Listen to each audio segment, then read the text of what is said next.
Esports, if you think AHQ is going to win, hashtag AHQ. And if you like us, think SKT is going to take it, hashtag SKT win. Well, we'll find out shortly. We're loading up onto the Rift for game 2 of this best of 5. SKT with an early advantage out the gates. And they've got themselves an early lane strength in Marin's top lane. On and Albus, can you make up the deficit against Bang and Wolf? You know, I'm a bit intrigued to see Wolf play the Tahm Kench here because it's not something he's really shown before. Coming in, he didn't play it in the group stage, he didn't play it in Korea. So the mind games are going to be real coming into the semifinal match if SKT does go through, but they have at least started to show something else. It also just gives you an extra practice game. It's kind of hard to call a quarterfinal here a practice game, but you want some competitive experience because scrims versus online obviously is offline rather is definitely a different environment. And I just think every support going on from quarters into semis should master the Tahm Kench because that pick could be big and potentially in the finals. Well, we're seeing it grow as the World Championships are continuing to play on. That's disgusting. I think it's fascinating, personally. SKT and AHQ with another defensive start. This time around, An is moving up to the top lane. Actually, again, they started the lane swap last time. SKT caught a little unawares. And it seems like we're going to have another lane swap set up to try and, I imagine, avoid that Darius-Renekton matchup. I'm a bit surprised that AHQ has prioritized that Darius just because we've seen so many lane counters from SKTelecom against it. They've shown a variety of picks. They've been able to deal with it probably better than any other team so far. And Marin, he's a hell of a Renekton player, and he always has been. So it's a very big comfort pick for him. Right. Bang started E there. That's interesting. Usually people start W on the Kalista. Did get changed, so you can get less passive stacks there. The E for just maybe some easier push if he was expecting a 2v2.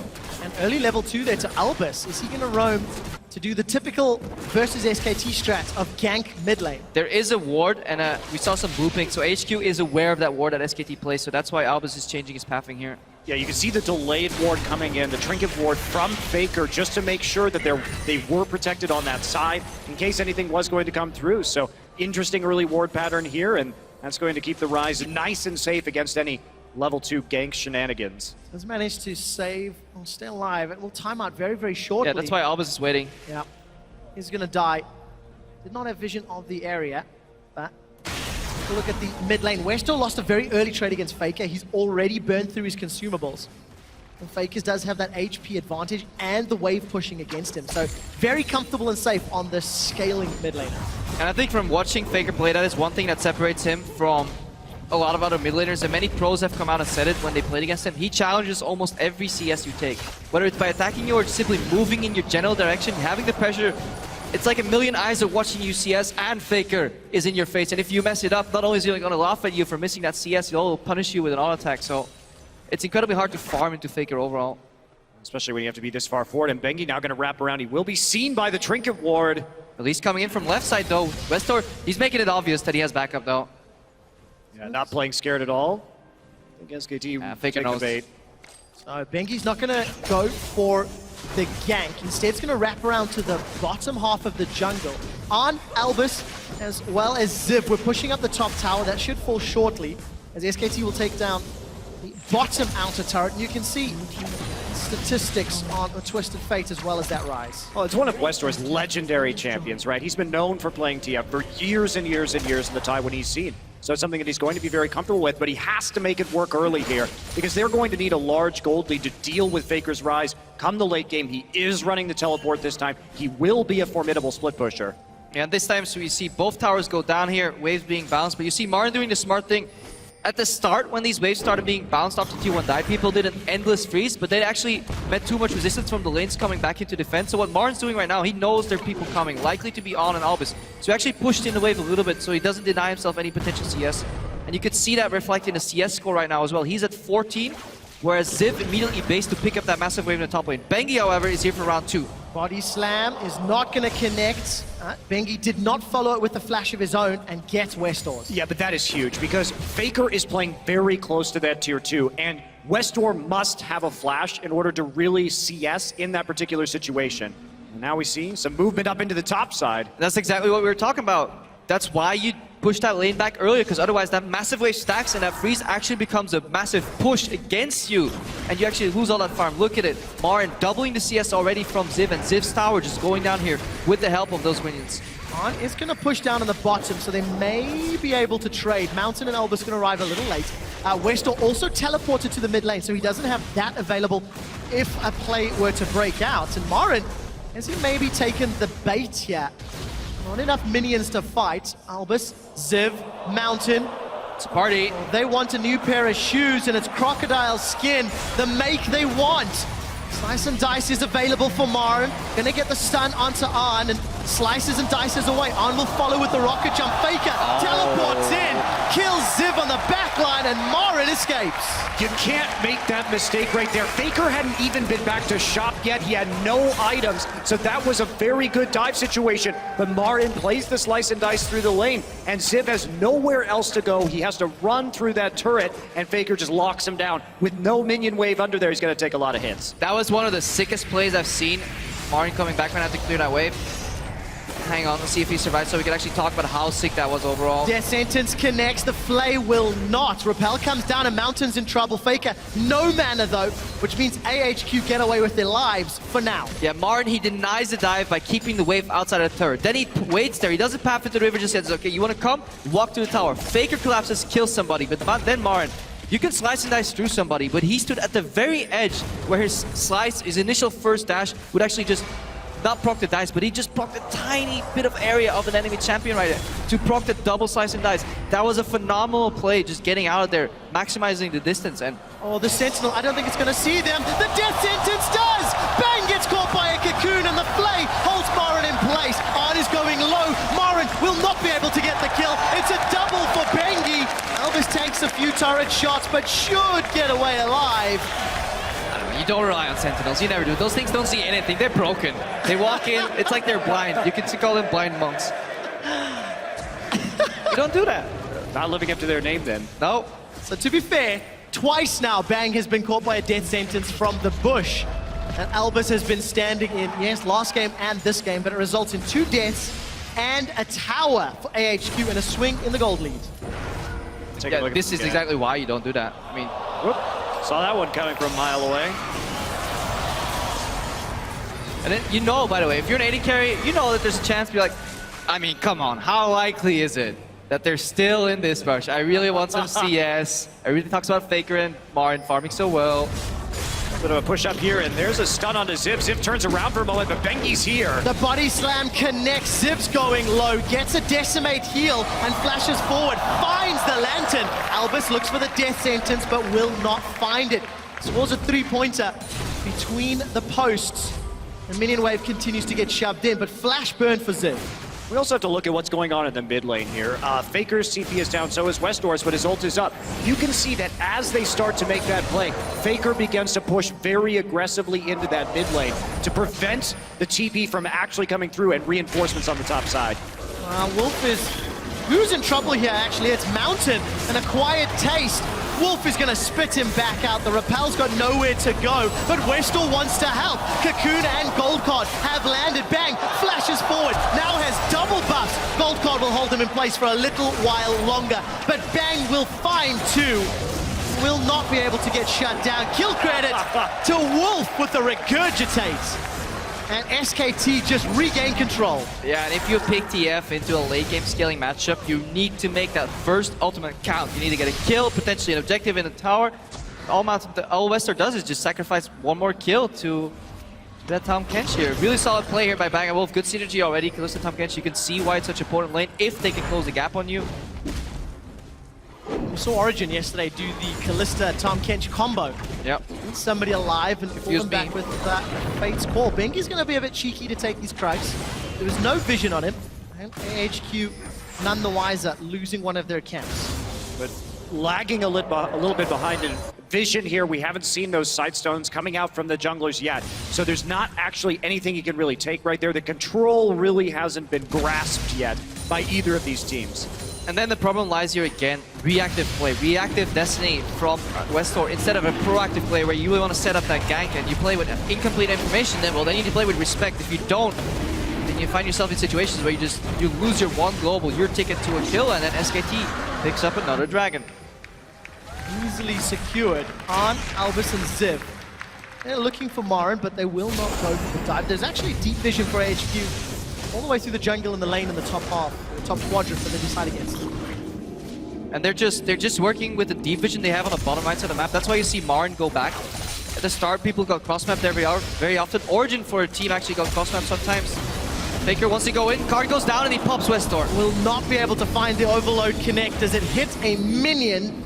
And that means Westor is forced to flash defensively. You have to be so careful about that. You can't make those kind of errors. He saw Pawn die in a very similar way. You know Faker's not going to take a moment to really pull the trigger on that flash and go after you. And not having a flash on Westor is very consequential because of the single target CC on SKTelecom. It makes him so vulnerable. That is one of the keys to this mid lane. We're talking about Renekton, Rise, Tahm Kench. He has to have that flash up or he's a dead man walking. Yeah. Now, the onus is, it's all on Albus right now to pull him out with Lantern if he gets aggressed upon. You can really see the trigger for Faker right there. Card comes out, instant flash right off. Westor will have the support of Albus's Lantern, but nobody from SKT is going to look for aggression there. Instead, they're grouping up to look for vision. AHQ have a momentary numbers advantage. Flash over the wall from Bengi, instantly gets devoured by Wolf. And another Destiny. Yeah, and you have to, SKT, they see just Gragas getting caught out right there, and they take no risks. Flash over, go straight into Tahm Kench, run away, and that denies any follow-up by AHQ. They put themselves in a risky situation, but they instantly back out. Lash onto Arn. Wolf with Bang, or Bengi rather, just behind him. Bang is down in the bottom lane. The teleport's coming in here. Let's take a look what AHQ can do. Faker's charging up that passive and expended the TP. Deep vision gained, but not a lot more, but it does allow them to loop around, do the same play again, and punish AHQ in the future. I mean, it wasn't the greatest TP, obviously. It was a reaction to Wolf getting hooked, but they still have the pressure. They get more wards down there. They're able to push up to the tier 2 and start to get some damage down onto that mid lane turret. So the TP is expended, but they are getting something for it. Yeah, the main matchup here that is really faltering for HQ is Westor against Faker. 0 proactive TPs, 0 proactive Destinies, 2 for 2 used. SKT force a fight when they're all relatively close to back each other up. Every time any member of SKT takes a risk, except Bang maybe facing a rush, there's already somebody ready to help him on the map. You see Bengi go in, he has backup. You see Wolf go in, Bengi backs him up. They're working as a team. Yeah. Doing it again. Well, there's no real way for AHQ to get to this mid turret quickly, so they're going to take a lot of damage, may not actually lose it because SKT Siege isn't that great with a Rise Callista, so they can't stick on it while the minion wave gets thinned out. Luckily for SKT, there's a ward very deep in AHQ's jungle. Mountain's trying to clear out what he can.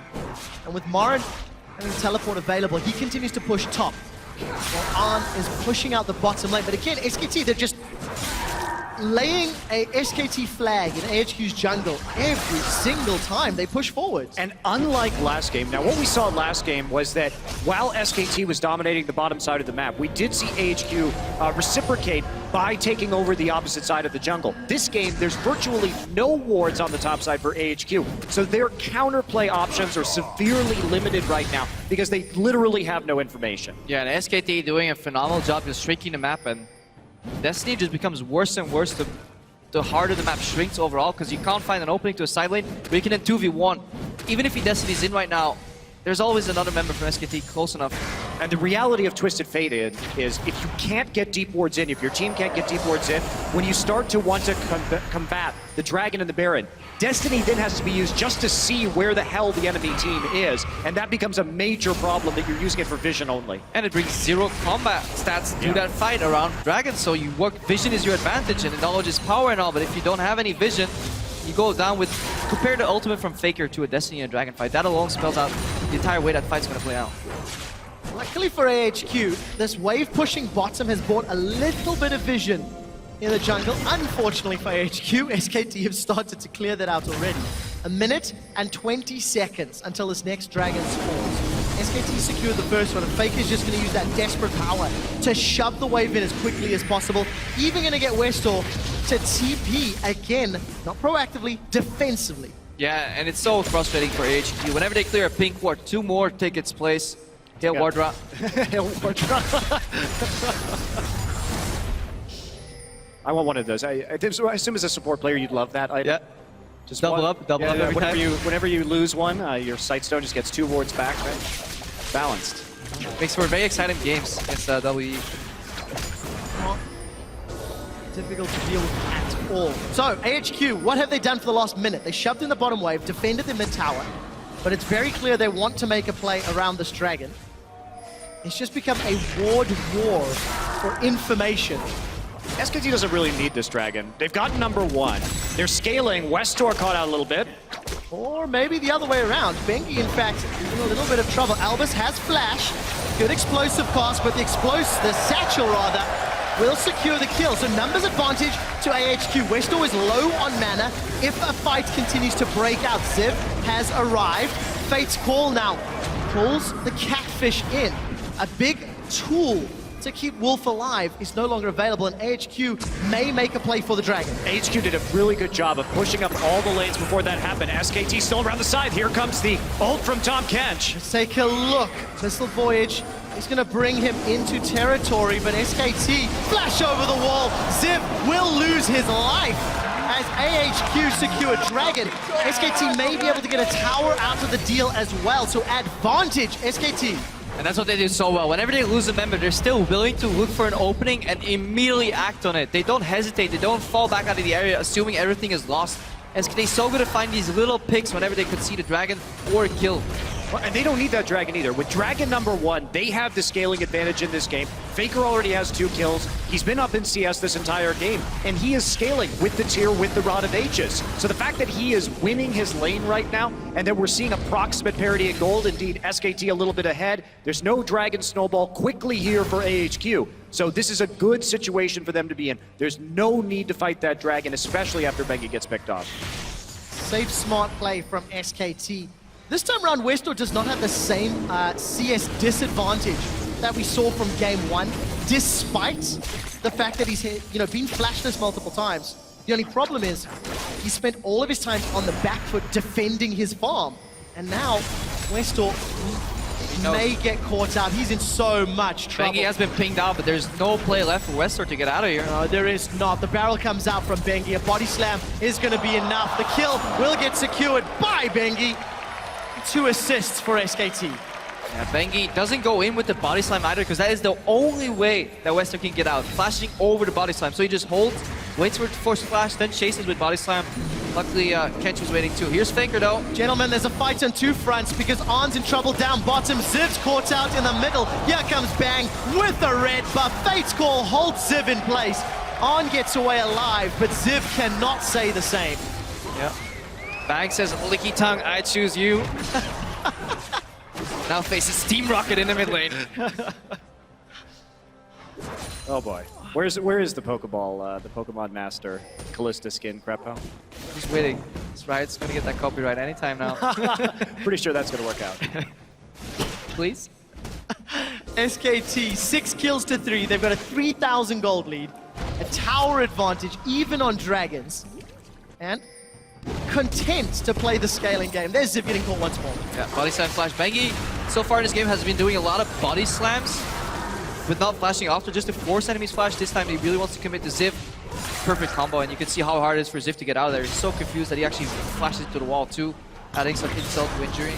Well, he wasn't even that far out either. It's hard to... He was playing on the far side of the lane, away from Bengi, where he knew Bengi was. He wasn't that far out from the turret, and he didn't know that Bang was running down the mid lane right there. So very well executed play, but you have to hit that flash body slam before, and then straight into the ultimate. So he wasn't even playing dangerously in that situation. Just got outplayed on the map by SKT. Seems to be the story of everybody that plays against SKT. Despite momentary glimpses of positive play from AHQ, just can't keep that up. I mean, it's not only here at the World Championship, right? It's in Korea too. If we look at SKTelecom in the summer season, they were 17-1 in best of 3s. And overall, in terms of games, so far, including the World Championship games, they are 44-6 since their loss at MSI. That's like an 88% win rate. That's insane. Chris, you did that on the fly. SKT will pull the Baron. Fate's Call is available. Wolf wants to look the knock up and will not get an acquired taste for On. They need to back away. As Wolf continues to play aggressive. SKT completely in control and daring AHQ, daring them to contest any objectives. Walking into this Baron is a very dangerous thing for them, and they have so much single target damage. SKT, oh, there's a grab, but... Yeah, Albus is following through. Bang is gonna get spat out, and the double TP comes down for SKT. Faker and Marin, they're looking for blood. Defensive flashes as Westdoors arrive, and the Abyssal Voyage will deliver to Westdoor. Mountainsmen split from the herd as Arn is in the river. Faker should get one more. Mountain gets away. Smites for a little heal. Westdoor killed by Marin. Arn's gonna try recall in the bushes, and it's just retreat, scatter, and pray for your lives. Arn will find Bang. Devour's available, and Wolf eats him, saving Bang. No damage. Spits him back out, and there's no damage. Crippo was right. The barrel bonk comes down, and Arn is out for the third of the fight. Love how everybody is holding their breath. Is he gonna die? Is it gonna happen? No. No, because this is SKT, it doesn't happen. Also, we did see a spider was squashed in the jungle. The corpse of Mountain unable to escape. I just love that interaction where Tom Kench eats his AD carry, including the chain. He just keeps on hanging on there. And then it's support syndrome, right? It's like my mind's telling me no, but... We've discussed this before. You don't fish for catfish with a hook. You noodle, you stick your arm in there. So Blitzcrank is the counter, not Thresh. Just go in there. There you go. Faker again. Part 2. Albus learned his lesson right now at SKT. This Baron's going low. This is close. SKT secure Baron, but Ziv is the sacrificial lamb. He gets taken out. Westall left for dead. Double kill to Faker. And it looked scary for a brief moment. And gentlemen, start your clocks. The 3-minute timer to Nexus defeat is on. Take a look at what happened here, and that's not how you fish for catfish, so here's the problem. Tries to reel him in. He is fishing for a Calista. He gets an involuntary catfish, which is the worst type of catfish. The involuntary catfish is the most deadly, is that right? Now this is a chase down from here. Great Abyssal Voyage to set this up. Get the exhaust down afterwards, even though he gets hit by the gold card. Flash W from Marin. And that's all she wrote for Westdoor. Faker, in the meantime, is going to find a rune prison. And look at Bengi. Even if On could get away, Bengi's going to find him. The Rise delivery system is going to work perfectly, and Faker goes 5-0. That Baron was secured around 22 minutes into the game. It is one of their earliest. Yeah, but all banter aside, you just see the power here from that pick here on Wolf, that Tom Kench just being able to deny any potential damage. It is essentially a zone S on his W, and you just move the target around too. It's impossible to focus him down. Now Bengi is feeling... Is there enough damage? Westdoor's got the red card primed. Wolf will say nope, and waddles to victory. I mean, there's always a chance of Fate's calling there too. Yeah, exactly. You can save reposition two people at the same time. It's kind of ridiculous. SKT are pulling it off exquisitely. Dragon soloed by Faker, their second of the game. If you bind a top lane Tom Kench with Kalista and you play Thresh support, there is a really interesting chain that you can do. It's like cross-country on steroids. You can get from fountain to fountain in like under... It's a terrifying thought, Capo. The clock's running out though. I'm sure somebody on YouTube has done it. AHQ committing everything to Marin, and it's the dunk from Ziv that gets the kill, but how much of their base will they lose? Fate's Call throws onto Mountain. Wolf will devour him shortly. Repel goes up into the air, and he should get... No! The Lantern pulls him away! Mountain stays alive, and the inner mid lane turret will then get killed. Bang will look to Albus as he's knocked back by the explosion. Power falls in the bottom lane by minions. So yes, you killed Marin, but hashtag not worth. Faker gets apprehended backwards, only to murder Ziv, take down Westdoor, and break open the base. SKT are looking for minions. Faker is being put in positions for kills by both his teammate and his enemies. First Tom Kench spits him out, now Darius apprehends him. He's like, well, I guess I'm here, I can kill two guys and take the tower. And find Mountain under that turret. Faker just going ahead and face tanking it. And there's he going to go down. Bang with the kill. Another kill secured. SKT have got an inhibitor from this Baron power play. They may not be able to finish by the time it wears out. Oh, it's done. Because it has done, has completed, and Wolf will escape with Bang, unable to block that damage. But what an exceptional play. 25 minutes in, 10,000 gold lead. And Super's in the mid lane. It's been fun. I can tell, Monte Cristo. But it really is a beauty to watch, just how great SKT play the map, play the skirmishes. Every call seems the right one. I just feel so bad for Albus. It is already hard to land death sentences. Land them on Korean players is even harder. Flashing and then landing them on Korean players is even harder. When you do that, you really should be rewarded with a kill, and then Tom Kench is like, oh. Nope. Total denial there, and Faker teleporting into the base. hello. And the Abyssal Voyage. Oh my. Albus is in so much trouble. Westor will get a gold card into Faker, only to lose his entire HP bar. Exhaust will hold Albus in place for a while longer as Wolf looks to single him out. Gets the Devour, will regurgitate into Bengi's waiting hands. Body Bengi. slam comes over the wall. And Fate's Core pulls him back out. Another knockup can come out here from Bang and Wolf. They decide not to go under the tower, instead playing it safe and going top. Noah's gonna be mad. You don't interfere with supportal combat. You have to do the one-on-one. Just watch them. They're just going to transfer right into this top side right now. Marin pushing the wave forward. So some very aggressive teleport slash Tom Kench ultimate plays right there.